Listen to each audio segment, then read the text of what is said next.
Olá, meu amigo, minha amiga, sejam bem-vindos a mais um Portal do José e hoje nós vamos trazer à tona vários fatos e acontecimentos que estão passando despercebidamente pela sociedade e até pelos grandes meios de comunicação.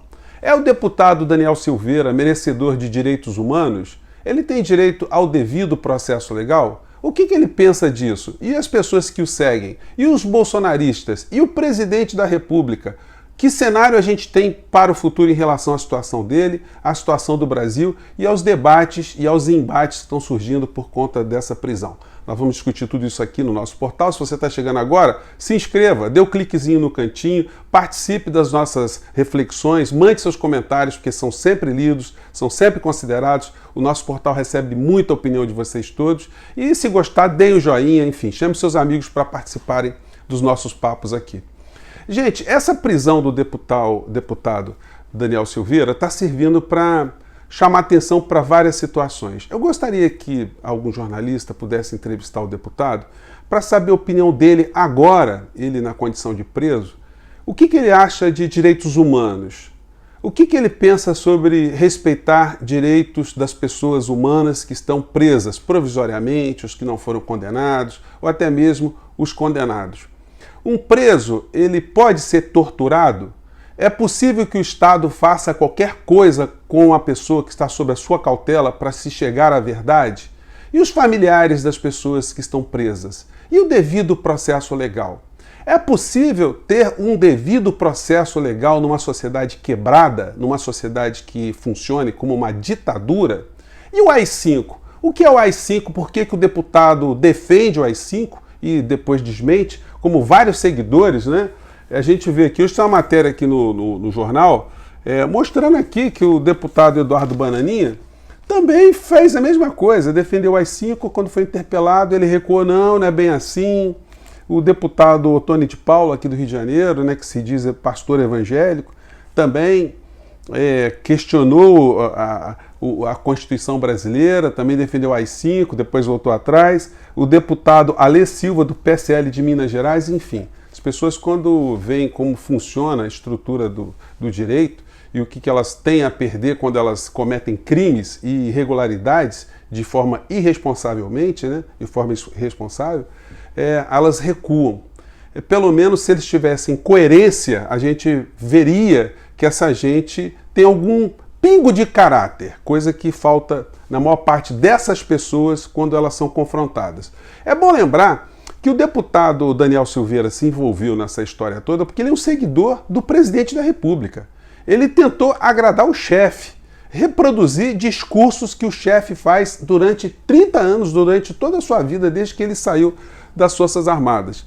É bom lembrar, gente, que, e não faz muito tempo, né, que o Bolsonaro, ele fez um discurso que implicitamente ou explicitamente defendia a tortura, defendia que pessoas como o deputado Daniel Silveira, considerado inimigo da sociedade, um transgressor, que ele sofresse todo tipo de barbaridade. Vocês imaginem se tivesse lá na instalação onde o deputado está preso, um brilhante Ustra para cuidar dos assuntos dele, né? Porque o deputado ficou muito sentido, mostrando que a mãe dele viu a prisão, as filhas viram a prisão. Ainda bem que puderam ver, porque na época que tínhamos o AI-5, que o senhor defende, né, e os seus mais próximos também, não tinha essa colher de chá, não. As pessoas eram presas sem mandato, eram levadas na calada da noite, e não se sabia para onde essas pessoas iam. É bom lembrar que aqui no nosso país nós temos mais de 400 pessoas que foram mortas ou desaparecidas durante o período do AI-5 aqui do nosso país. Gente, eu vou colocar essa fala aqui do presidente, só para rememorar, muita gente não gosta, mas só para a gente dar uma contextualizada, né? Atrás dele, ali está o Eduardo Bananinha, né?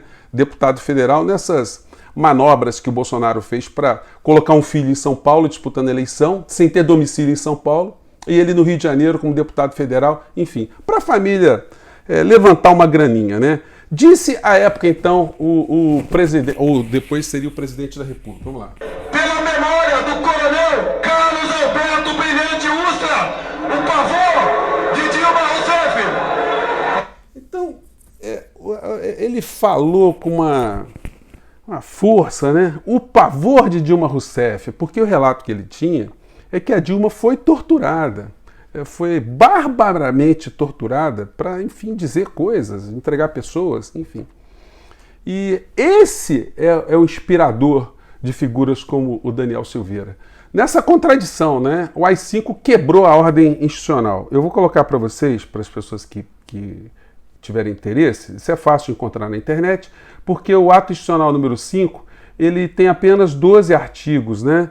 E no artigo número 10, vejam que coisa interessante, diz: fica suspensa a garantia de habeas corpus nos casos de crimes políticos contra a segurança nacional, a ordem econômica e social e a economia popular. Então veja bem, alguém era preso de forma ilegal, as pessoas viam a pessoa sendo presa de forma ilegal e não podia sequer buscar o poder judiciário porque o habeas corpus estava proibido.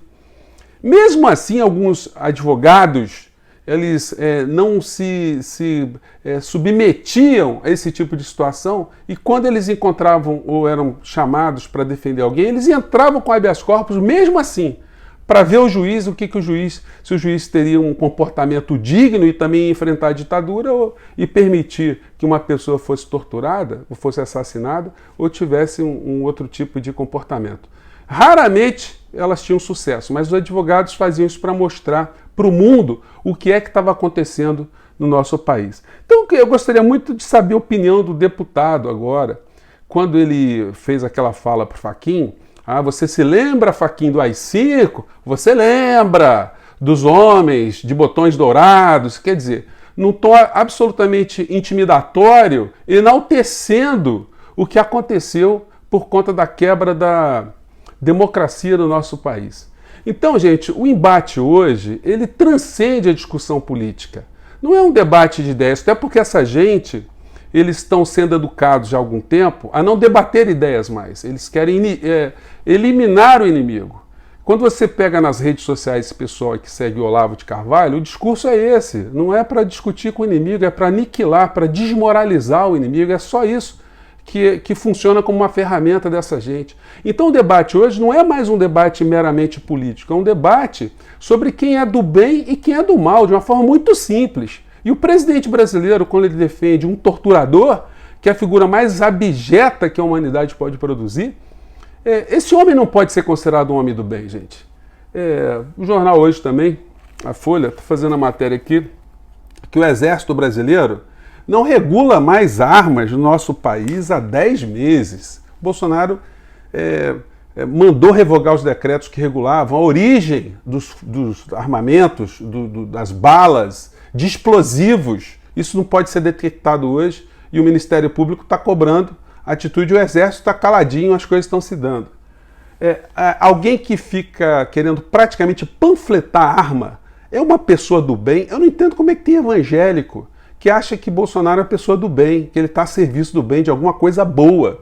Ele de fato tem uma alma, gente, que é uma alma carregada, um homem que não tem empatia, um homem que não está ligando que o Brasil já está com quase 250 mil mortos oficialmente por conta da Covid. E hoje na coluna da Dorit Hazarin, ela chama a atenção de um aspecto muito claro sobre essa panfletagem de armas que o Bolsonaro quer fazer no nosso país, né? Ela diz o seguinte: no Brasil de Bolsonaro, caçadores podem adquirir não apenas rifles e espingardas, mas também, se preferirem, 30 armas de cano curto. Gente, eu pergunto para vocês conhecem algum lugar do planeta que alguém caça alguma coisa com arma de cano curto? Alguém caça com 38, com a 45? São coisas absolutamente incompatíveis com o tempo moderno que a gente está vivendo. Até se permitir caça no nosso país também é uma coisa que deveria ser debatida, né? Como é que é essa história aí direito? Eu não conheço essa matéria, não dá para aprofundar, mas é uma coisa que já não me soa muito bem, você matar um animal na natureza, a não ser para legítima defesa, né? Me parece uma coisa saudável de alguém que tenha alguma coisa boa, algum espírito bom, né? Você ter essa vontade de satisfazer, ter alguma alegria, tirando a vida de um animal, né? De se organizar para isso, comprar arma para isso. Bom, mas isso é uma outra discussão. Mas isso dá bem assim a noção de quem é que a gente está lidando no meio dessa história. Eu, quando estava fazendo faculdade, gente, eu tive uma experiência muito forte, né? Porque eu conheci o Tenente-Coronel Moraes e a Dona Cleia. Eles eram os pais de Sônia Stuart Angel, e que foi uma moça que foi presa aos 25 anos e foi torturada, né? Torturada, barbaramente torturada, o corpo dela desapareceu. E quando eu conheci o senhor Moraes, ele estava escrevendo um livro tentando achar os restos mortais da sua filha, e ele mostrava assim, um grande sofrimento, uma grande decepção por saber que ele, sendo militar do Exército, os colegas de farda sequestraram a filha dele, torturaram, estupraram a filha dele, assassinaram e desapareceram com o corpo.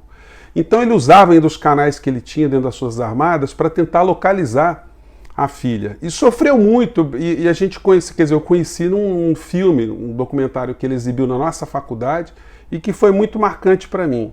Depois se descobriu o paradeiro do corpo dela, dos restos mortais, e foto que apareceu depois na ditadura também, a última imagem que se tem de uma moça com várias marcas de tortura, de tiro, enfim. E a gente pode colecionar aqui várias pessoas. Eu também tenho um livro chamado Batismo de Sangue, do Frei Beto, onde ele conta as torturas também que foram praticadas contra o Frei Tito, um frei franciscano, né, que também foi preso aos 25 anos, sofrendo 25 anos, gente. Sofreu todo tipo de tortura, ficou perturbado psicologicamente e alguns anos depois ele praticou suicídio. Ele não aguentou. Esse aqui é o herói entre aspas, né, do presidente da turma dele toda, né? Eu queria saber se o Daniel Silveira encontrasse agora dentro de uma carceragem uma figura que tratava um ser humano das formas mais abjetas, usando eletricidade, cacos de vidro, fogo, cortes, estupros, sevícias de todos os níveis num corpo humano. O que o Daniel Silveira poderia dizer sinceramente sobre esses métodos? Se ele acha que se ele fosse tratado assim, seria uma forma digna, né? E a gente vê o filho do presidente enaltecendo um torturador, né? Então, isso que está acontecendo agora com o deputado Daniel, eu acho muito interessante, porque muita gente está invocando direitos humanos. Ele foi preso numa ilegalidade, pegando ali minúcias da legislação, numa contradição absoluta. O deputado que está agindo junto com o presidente e muitas pessoas para quebrar a ordem institucional, para quebrar a normatização do direito, as instituições, fica invocando que o Estado, dentro do ordenamento jurídico atual, teria cometido alguma transgressão em relação ao deputado. O deputado, ele é muito vivo, porque ele sabe agora que ele tem algumas alternativas. Ele pode renunciar, por exemplo, ao mandato dele. E seria uma boa para ele, porque se ele renuncia, ele não fica mais como deputado e ele será julgado no primeiro grau de jurisdição. E aí vai ter direito a vários recursos, enfim, se ele tiver em liberdade, ele vai poder esticar isso durante muito tempo. Se ele continuar como deputado e ele não for cassado, ou se a cassação se der instantaneamente, ele vai ser julgado no primeiro grau, porque ele vira um ser humano comum, pelo menos do ponto de vista jurídico, né? Se o processo dele fica sendo conduzido pelo Supremo Tribunal Federal, ele não perde o mandato, a sanção vai ser muito dura. Ele sabe que os ministros vão dar uma pena muito pesada em relação a ele. Então, provavelmente, ele vai tentar uma manobra, diga-se passagem, nada heróica, né? Porque também é uma coisa que está faltando aí para essa gente, né? O presidente da República, gente, qualquer líder diante de uma prisão ilegal iria para todos os meios de comunicação, iria protestar, iria tentar defender um dos seus. Mas o Bolsonaro não está mostrando o tamanho da sua covardia, mostrando as costas para o soldado forte e ferido que ficou pelo caminho, né? E eu gostaria de ter trazido aqui para o nosso papo de hoje um depoimento do César Benjamin. Eu conheço o César, tenho a honra de ter conhecido o César, e foi um jovem secundarista de 14 anos que foi preso porque fazia política estudantil aos 16, gente. 16 anos, sem uma ordem legal. E não teve direito a absolutamente nada. Não tinha direito ao habeas corpus. Desaparecido, ficou 5 anos preso.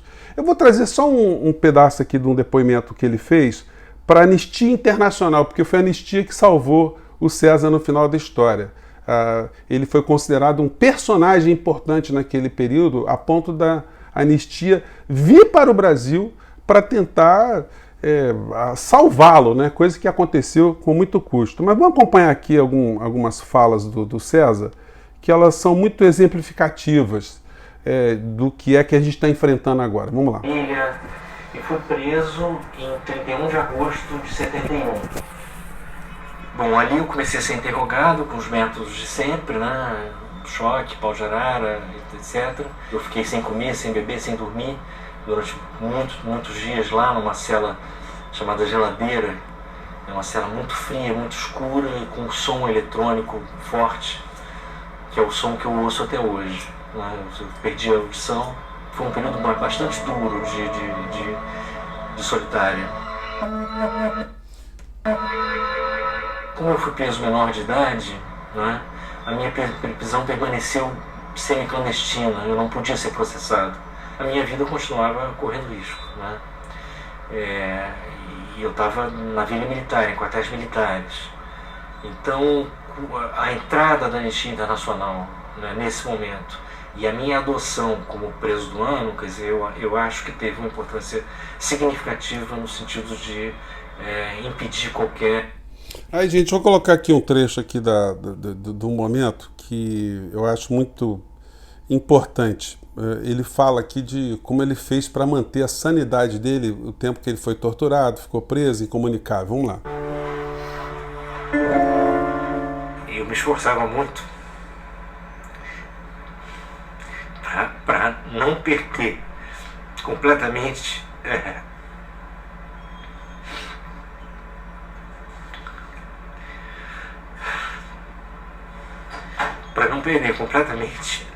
o calendário. 2 dias eu me esforçava muito para não perder. O meu aniversário e o Natal. Eu vou colocar esse depoimento do César, que do site do canal da Anistia Internacional, para vocês verem, gente. Então, eu quando conversei com ele algumas vezes, a gente tinha que tentar sempre achar o ouvido que não estava sem audição, né? Porque foi a sequela que ficou contra esse menino, né? Menino, ele foi preso.